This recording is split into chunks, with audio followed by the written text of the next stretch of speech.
Ben, you're busy with this story then, so tell us what self-dealing, this essentially is all questions around whether he's allowed to use his hotel at all, or whether there are strict rules about how you engage with your own businesses if you're the president.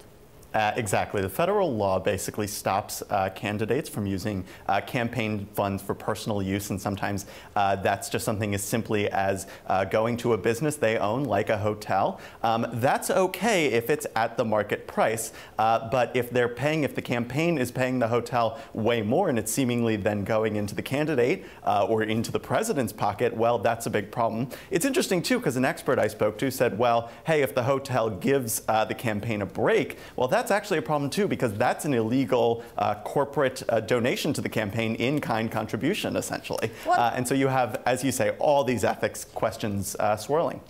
But most hotels would tell you that for any particular event they negotiate, right? And it all depends on how many turn up and what the season is and whether there are other discounts and so forth.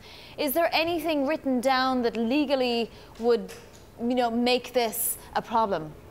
I think it's definitely a thorny issue that you probably wouldn't be able to get very much closure on. We will see how much they spent on the hotel when we eventually see some campaign finance disclosures in a couple of months. But no, I think that they could always say, this is based on the occupancy on a given night. This is based on the number of people, the nature of the event, perhaps the nature of the security. We don't know if they're bringing in inside contractors to make the food. All those sorts of questions really play into the price, as you point out, on a day-to-day basis when these events are coming up. And so it's not necessarily something that would pop up as an issue, but it is something that is raising these questions again and again, and sort of in a way that we haven't seen them since the campaign.